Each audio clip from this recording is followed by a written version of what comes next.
오늘은 히브리서 9장 말씀을 통해서 함께 은혜를 나누겠습니다. 성경에는 정말 다양한 말들로 예수님을 표현하고 있습니다.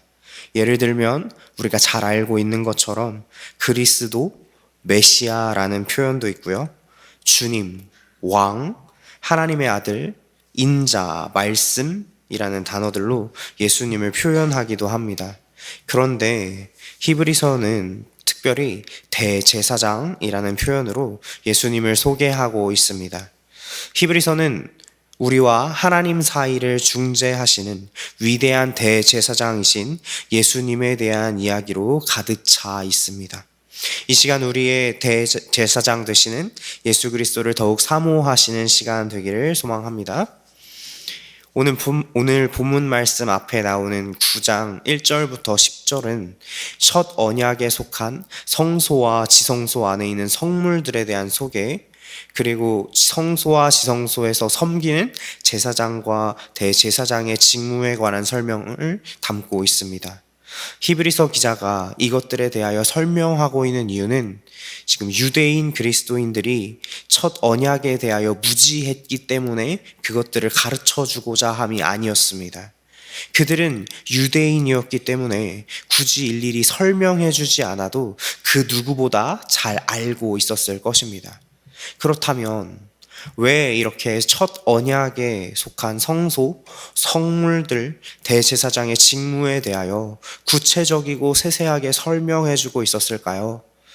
그 이유는 첫 언약에 대한 설명을 통해서 새 언약에 대한 필요성을 강조하면서도 11절부터 나오게 될 첫 언약과 새 언약 사이에 있는 연관성을 알려주기 위함이었습니다.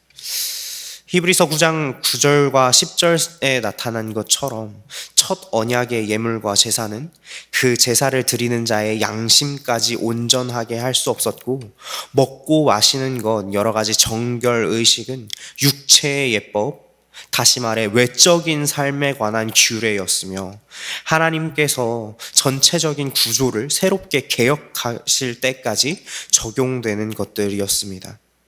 첫 언약이 가지고 있던 이러한 한계는 새 언약의 필요성을 더욱 강조시켰습니다. 예레미야 31장 31절부터 33절까지 말씀 제가 읽겠습니다. 여호와의 말씀이니라. 보라, 날이 이르리니 내가 이스라엘 집과 유다 집에 새 언약을 맺으리라.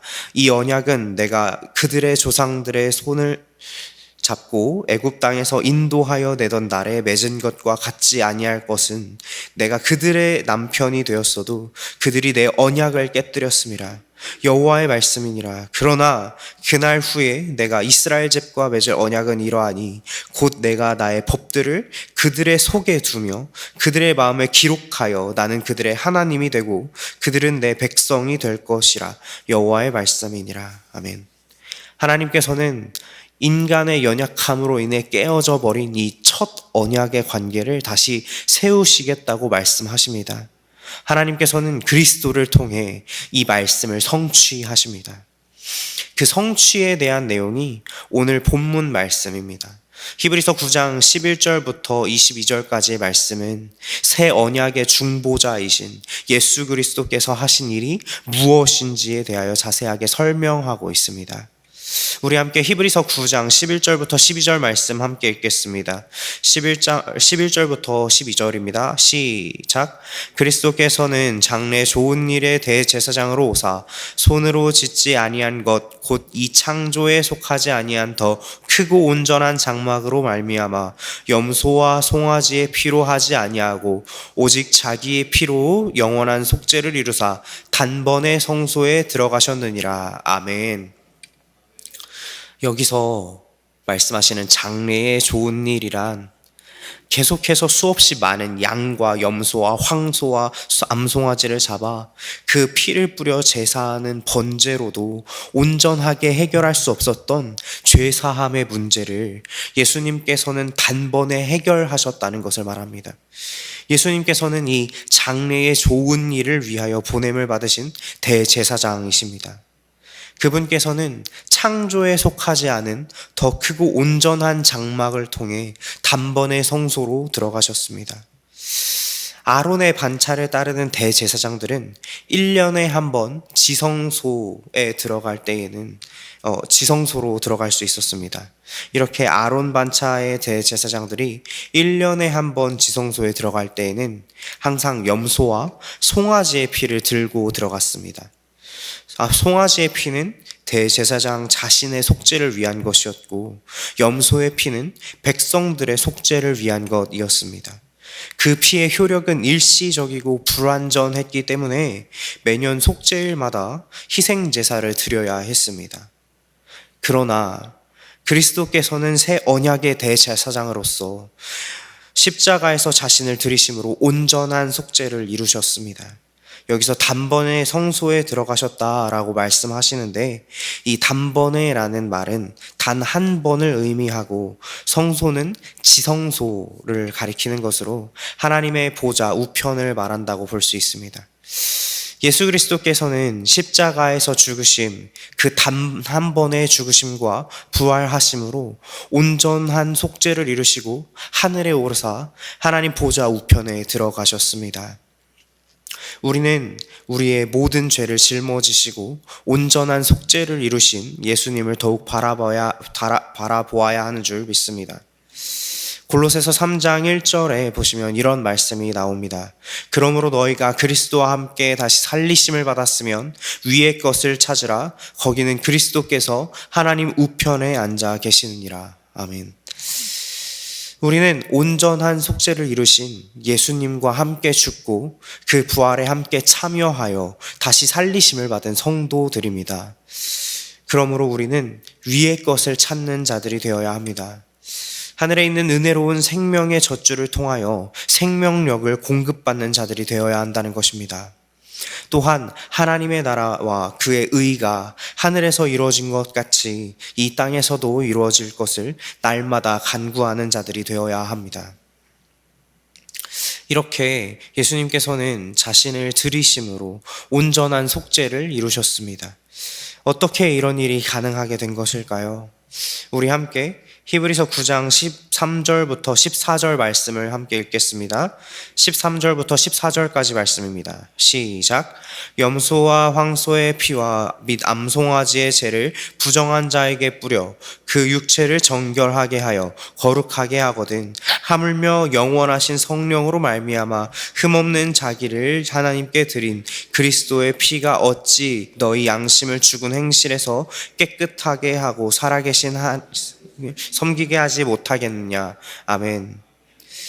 예수님께서는 영원하신 성령으로 죄 없고 흠 없는 자신을 하나님께 제물로 드리셨습니다. 예수님께서는 아담이 이루어야 했던 온전한 순종을 이루셨습니다. 모든 율법의 요구가 이행된 것입니다. 죄인 된 사람으로는 도저히 할 수 없는 일을 둘째 아담이신 예수님께서 죽기까지 순종하심으로 온전히 성취하신 것입니다. 우리는 이 죽음을 통해 나음을 얻었습니다. 그러므로 제물이 되신 예수님의 피는 염소와 황소의 피와는 견줄 수 없는 능력의 피이며 구원의 피이고 은혜의 피인 줄 믿습니다. 온전하신 순종을 하나님께 드리심으로 흘린 피이기 때문에 우리의 속사람을 깨끗하게 하시며 죽은 행실을 버리게 할 수 있는 것입니다. 우리가 양심을 깨끗하게 하고 죽은 행실을 버릴 때 살아계신 하나님을 섬길 수 있습니다. 만약에 우리가 하나님을 섬긴다고 하면서 여전히 양심이 온전하지 못하고 죽은 행실을 버리지 못한다면 그것은 하나님을 섬기는 것이 아니라 나를 섬기는 일이 될 것입니다. 사랑하는 성도 여러분, 우리는 예수의 죽음과 예수의 생명에 동참하는 자인 줄로 믿습니다. 그렇다면 우리는 내 뜻과 내 생각이 아니라 말씀대로 행하는 자가 되어야 합니다. 하나님의 말씀에 순종하며 그 말씀을 사모하는 자가 되어야 합니다. 말씀이 육신되어 오신 예수님을 따라가는 자, 닮아가는 자 되시는 모든 성도님들 되시기를 축복합니다. 이어 15절 말씀을 함께 보시겠습니다. 히브리서 9장 15절 말씀을 함께 읽겠습니다. 시작. 이로 말미암아 그는 죄에서 속량하려고 주구사 부르심을 입은 자로 하여금 영원한 기업의 약속을 얻게 하려 하심이라. 아멘. 예수님께서는 십자가의 죽으심을 통해 새 언약의 중보자가 되셨습니다. 대제사장으로서 하나님과 인간 사이에 끊어졌던 언약의 관계를 다시 회복시키시고 그 부르심을 입은 자들이 영원한 하나님의 나라를 유업으로 받을 수 있게 하셨습니다. 우리는 이제 그리스도를 통해 하나님께 나아갈 담력을 얻게 된 것입니다. 히브리서 10장 19절과 20절에는 이런 말씀이 있습니다. 그러므로 형제들아 우리가 예수의 피를 힘입어 성소에 들어갈 담력을 얻었나니 그 길은 우리를 위하여 휘장 가운데로 열어놓으신 새로운 살 길이요 휘장은 곧 그의 육체니라. 아멘. 예수님께서 돌아가시던 날에 지성소로 들어가는 휘장문이 두 개로 갈라졌습니다. 지성소는 하나님께서 임재하시는 거룩하게 구별된 공간입니다. 우리는 예수의 피를 힘입어 그 지성소로 나아갈 담력을 얻게 된 것입니다. 그 피로 말미암아 원수되었던 하나님과 인간 사이의 관계가 회복된 것입니다. 우리는